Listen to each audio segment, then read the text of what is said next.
Hello everyone, Colin Canet here for Woodwork Web. Today I'm redoing one of my oldest videos, how to make perfect picture frames. And if you watch this video and follow the instructions carefully, you will make absolutely perfect picture frames every time. Last time when I made this video, I just used some stock material. This time I'm actually using framing material, and I went out to some thrift stores and I purchased a bunch of pictures. Sometimes they had pictures in them, sometimes they were frames only, everywhere from 50 cents. This big one here was $3. So you can get some really good material out there at thrift stores just by going out and looking around, and that's what I'm going to be using today. Now, anybody who's made picture frames knows that the corners all need to be 45 degrees.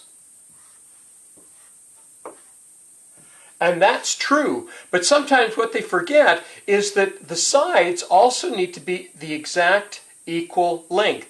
For example, this side and that side need to be exactly the same length. Otherwise, the frame is going to be off a bit. That side and that side also need to be exactly the same length. And if they're not, what happens is you get gaps in the corners and you think your joints are off, but they're not. It's because the lengths are not exactly the same. The other thing is when we make picture frames, of course, we are making them for a specific size. And there's something called a rabbet, the place where the matting might go, or where the picture goes and where the glass goes, and there's a rabbet on the inside of each picture frame. So if we look at the very back of the frame, and let's say it slopes down like this, then comes in, and there's a rabbet in this area here, and this is where the picture would be lying. So this is an end view of the picture frame material. So this would maybe be the glass and maybe some matting, and then the picture frame is sitting down here. This area here, from here to here, is almost always 1/4 of an inch. Now, it's going to vary a little bit from frame to frame because they're not all perfect. It depends where they're manufactured, but they're very close to 1/4 of an inch. And that's going to be key when we start making picture frames. I'm going to use a table saw because I like using a table saw for making picture frames. I think it gives me a little bit more accuracy. There's a couple things you're going to need for setting up. First of all, you're going to need, I know it's hard to see, but that is a 45-degree engineer's square, and you can get that at most stationery stores. Some of you may have a 45-degree angle builder's squares. Some of those are accurate, some of those aren't. You're going to need to check that if that's what you're going to use. The other thing I'm going to use is a backing board, and I'll show you how I attach that. But I want to talk about this for a second. This is a couple of pieces of wood laminated together. And there's a reason that I use this, and there's a reason that it's laminated together. This is about 10 years old, this piece of wood, and it's as straight and flat as the day I made it. And that's what happens when you laminate wood together. To set my miter gauge, I put my engineer's square against the blade and brought my miter gauge up to it and adjusted it as needed. Don't rely on this gauge. It may not be as accurate as you need. The next thing I want to do is attach my backing board to the miter gauge, and almost every miter gauge has holes that you can attach something through. So I've got a couple of screws here, and I'm just going to screw that onto there. But what I want to do is just touch the blade and then bring it back. You can see that, and then just bring it back a little bit.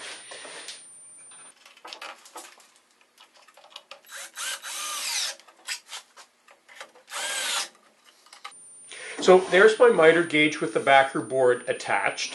What I haven't shown you yet is my stop block that fits on this, and all this is a couple of pieces of wood glued and screwed together, and I can put that on there and slide that back and forth. And to hold it, all I need is a clamp like that, and I can put that anywhere along the backer board so that I get accurate lengths every time.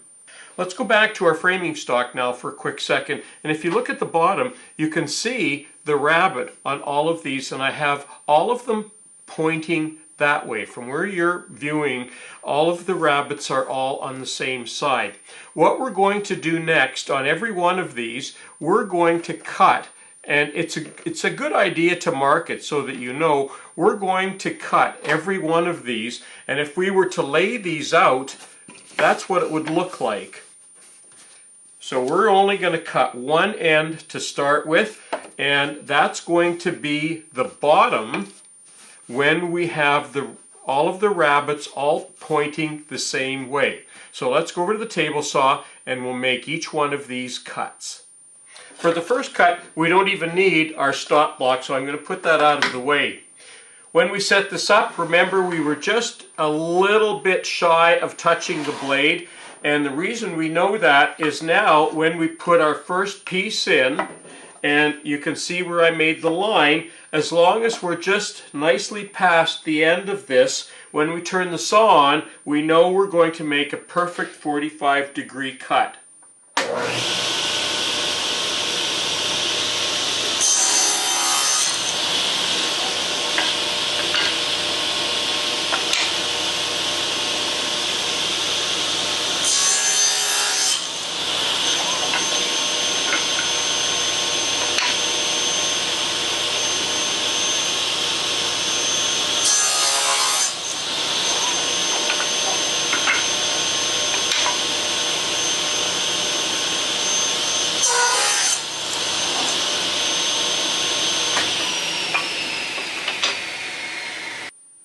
Okay, now that we've made the first cuts, we can flip these over. In fact, we can take two of them and put them out of the way, because we only need to mark two of them right now.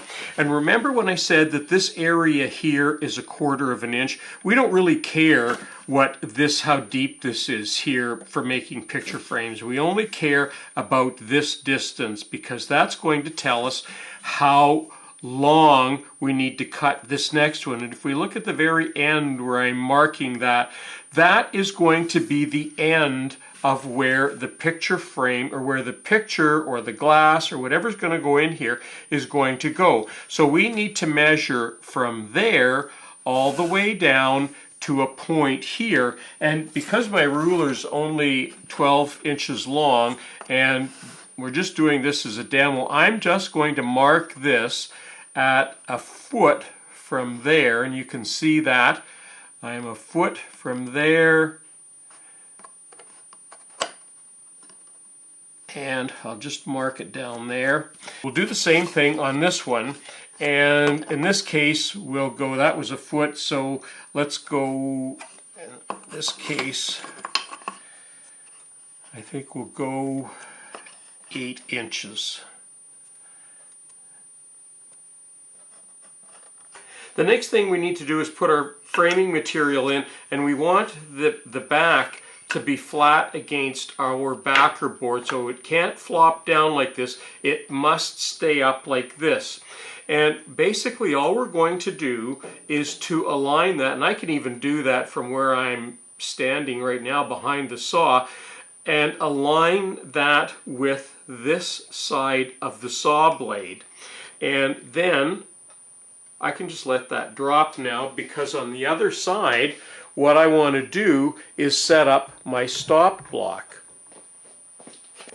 And without moving that, I can run my stop block right up to that and clamp it. So we're ready to cut our second piece, and it's important that the back of the material be flat against your backer board and that it's snugged up against the stopper block here. Now, when you're cutting through, it's possible that this can move around. There's no reason that you couldn't use a little block of wood as a support underneath there, but you have to make sure that it's still flat along the back here, and that would be all ready to cut.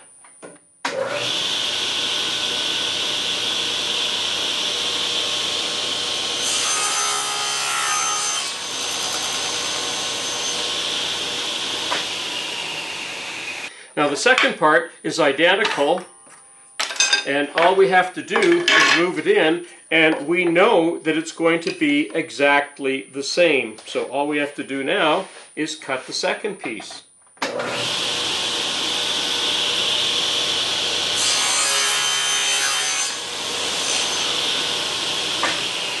The setup for our shorter pieces is exactly the same. We just need to make sure that we line up that mark right there with the blade, and looks like about right there. Move our stopper in, and you can't quite see it because it's just out of camera view, and lock that.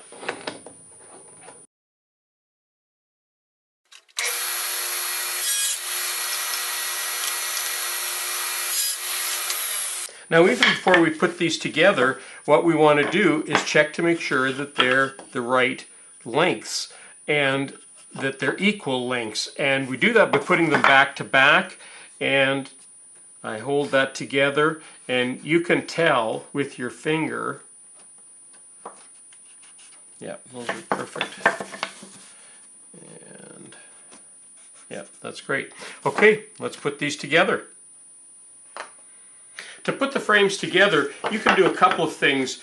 If you have a builder's square like this, you'll need to elevate it a little bit, and I've just got a couple of pieces of wood, and you can do that, and that gets it up off the workbench so that you can then put the pieces together like so. And that will give you a nice perfect square corner. What I like to do, because I do square boxes and things quite often, and some of you have seen this before, in fact some of you have built your own versions of this and sent me pictures of them, I like to have a preset square that is nice and firm, and it doesn't move around on me. So in this case, we would just put those in there like that, tighten up the corners, and the next thing to do now is to fasten these corners somehow. And there's a few things that you can do. You can glue them, you can staple them. Most of these have come nailed, and you can nail them together. There's all sorts of different things you can do. And that's how easy it is to make good quality picture frames. I just wanted to check to make sure our dimensions are right. 8 inches, which is what we started off to make, by 12 inches. So that's exactly what we wanted to do. 8-inch by 12-inch frame, and it's just a test frame. There's lots of different ways of doing this. This is just one way. And that's just how easy it is to be an expert in making picture frames. It's really simple. As long as you follow the simple rules of making sure the two sides are exactly the same length and your corners are 45 degrees, you'll make excellent picture frames too. If you're new to this program, we ask you to subscribe to our channel, like us on Facebook, follow us on Twitter, all that good stuff. And don't forget, there's also going to be an article, and the link to that is in the description box right underneath this video. I'm Colin Cadet for Woodwork Web. Thanks for watching.